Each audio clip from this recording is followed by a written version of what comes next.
काल नवीन DPR संदर्भात आता सूचना काढलेल्या आहेत आणि हा जो आत्ता प्रस्तावित आहे पुणे नाशिक त्याच्यामध्ये बदल होतोय, याला अडथळा GMRT ठरतो. एकूण आपली भूमिका कशी आहे आणि काय आपण मला वाटतं हीच गोष्ट मी वारंवार सांगत होतो जेव्हा अनेकांनी वेगवेगळे याचे अर्थ काढण्याचा प्रयत्न केला, परंतु GMRTने ऑब्जेक्शन घेतल्यामुळे Pune Nashik semi high speed रेल्वेला अडथळा होतो, ही वस्तुस्थिती आहे आणि हे माननीय रेल्वे मंत्र्यांनी संसदेत सुद्धा सांगितलं होतं.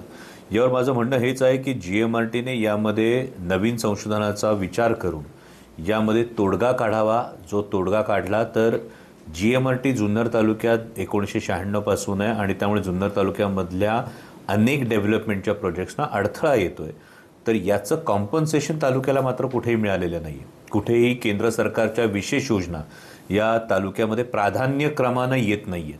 मग या शेतीपूरक योजना असतील, पर्यावरणपूरक योजना असतील, सोलर क्लस्टर असतील, ॲग्रो प्रोसेसिंग इंडस्ट्रीज असतील, यासुद्धा तालुक्याला मिळत नाही आहेत. आणि आता या सगळ्या न मिळाल्यामुळे तालुक्याचं जे संपूर्ण चरितार्थाचं महत्त्वाचं साधन शेती आहे, हा शेतीमाल देशात सहजपणे जाण्यासाठी रेल्वेचा जो उपयोग झाला असता, रोड कॉस्टच्या 1/3 कॉस्टमध्ये रेल्वेने गेलं असते, याला सुद्धा आता अडथळा आलेला आहे.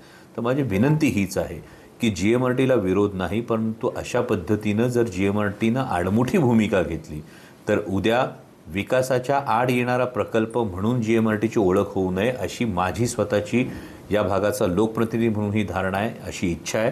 आणि नवीन तंत्रज्ञानाचा, नवीन शास्त्राचा वापर करून GMRTने याच्यावर एक सुयोग्य असा तोडगा सुचवावा, जेणेकरून GMRT आणि रेल्वे या दोन्ही गोष्टी तालुक्यात राहतील, दोन्ही गोष्टी तालुक्याचा फायद्यासाठी, तालुक्याच्या विकासासाठी कारणीभूत ठरतील.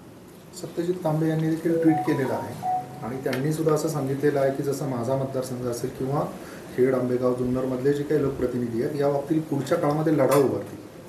ते 100% तुम्ही बघतात की संसदेमध्ये मी सातत्याने ही गोष्ट मांडतो. यामध्ये समन्वय करण्यासाठी अनेक बैठकासुद्धा मी आयोजित केल्या होत्या आणि या पुढली काळातही Pune Nashik semi high speed railway व्हावी या दृष्टीनं माझे प्रयत्न हे सुरू राहतील. कारण हा या भागाच्या विकासाचा एक फार महत्त्वाची गोष्ट आहे. जेव्हा आपण पर्यावरणाची गोष्ट करतो तेव्हा भारत हा ऑइल इम्पोर्टिंग देश आहे आणि ऑइल इम्पोर्टिंग करणाऱ्या देशामध्ये जर रेल्वे झाली तर 1/3 खर्चामध्ये ही मालाची वाहतूक होते. मग तो शेतमाल असेल, पुढे इंडस्ट्रीयल, पलीकडे सिन्नर MIDC आहे, इकडे चाकण MIDC आहे. या सगळ्याचा जो औद्योगिक जी वाहतूक आहे, ही औद्योगिक वाहतूकसुद्धा रेल्वे मार्गानं जास्त सुकर होईल. तिसरी महत्त्वाची गोष्ट आहे, पुढे जाऊन रस्त्याची कितीही कामं झाले तरी वाढणाऱ्या लोकसंख्येनुसार याच्यावर पुन्हा वाहतुकीचा जो ताण येणार आहे हा कमी होण्याच्या दृष्टीनं सुद्धा हा मार्ग होणं अत्यंत गरजेचं आहे. ज्याला आपण गोल्डन ट्रायंगल म्हणतो, मुंबई, पुणे आणि नाशिक, हा महाराष्ट्राचा जर गोल्डन ट्रायंगल आपण म्हणत असू तर पुणे आणि नाशिक याला जोडणारा रेल्वे मार्ग हा केवळ पुणे आणि नाशिक या 2 शहरांना जोडत नाही, तर ब्रॉडगेजवर हा रेल्वे मार्ग असल्यामुळे उत्तर भारतातलं रेल्वे नेटवर्क आणि दक्षिण भारतातलं रेल्वे नेटवर्क या दोन्हीला हा जोडला जातो. आत्ताचा जो प्रस्तावित आहे पुणे शिर्डी, अहिल्यानगर ते पुणे, आपण त्याच धर्तीवर जर पाहिलं तर पुणे सातारा आता जो रेल्वे मार्ग आहे तो त्या पद्धतीने उपयोगाचा ठरत नाही, असंच याचं काहीसं होईल का? नाही, माननीय रेल्वे मंत्र्यांनी 2 गोष्टींचा उल्लेख केला. त्यामध्ये पुणे नाशिक रेल्वे मार्गाचा पर्याय हा नाशिक शिर्डी किंवा पुणे शिर्डी हा पर्याय नाही आहे. हा या वेगळ्या मार्गाचं एक सर्वेक्षण होतं असं माझ्या माहितीप्रमाणे माननीय रेल्वे मंत्र्यांनी म्हटलेलं आहे. आणि त्यामुळे नगर पुणे किंवा नगर शिर्डी पुणे किंवा नाशिक शिर्डी पुणे हा रेल्वे मार्ग झाला, त्याला आमचा विरोध असण्याचं काहीही कारण नाही आहे. कारण जेवढी जास्त ही दळणवळणाची साधनं उपलब्ध होतील तितका हा नक्कीच उपयोग राहणार आहे. पण हा मार्ग पुणे नाशिकला पर्यायी नाही आहे. तर पुणे नाशिकचा DPR हा नव्यानं काढला जाईल, नव्यानं केला जाईल असं जे सांगितलं जात आहे, तो DPR होण्याआधी माझी GMRTला हीच विनंती की त्यांनी यामध्ये रेल्वेबरोबर कोऑर्डिनेट करून एक मध्यम मार्ग काढावा, एक तोडगा काढावा, जेणेकरून GMRTला बाधा न येता रेल्वेच्या प्रकल्पाला सुकर त्यांचा मार्ग व्हावा. आत्ताच गावकऱ्यांनी तुमच्यासोबत संवाद साधला खोडदमधल्या, त्यांच्या काय समस्या आहेत ते समोर येत आहेत. त्यांचंही म्हणणं आहे की हा प्रकल्प जो आहे तो आमच्या प्रगतीला बाधा ठरतो.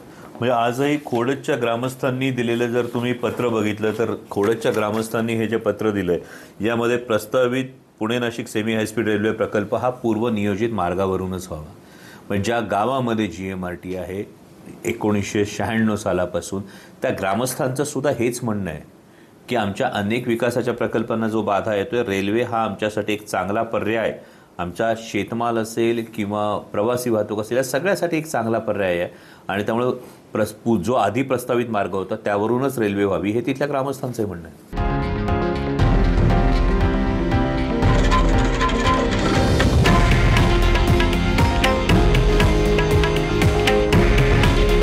हे आहे देशातील नंबर 1 न्यूज नेटवर्क आणि आपण पाहत आहात TV9 मराठी. काळजी तुमची, हित महाराष्ट्राचं.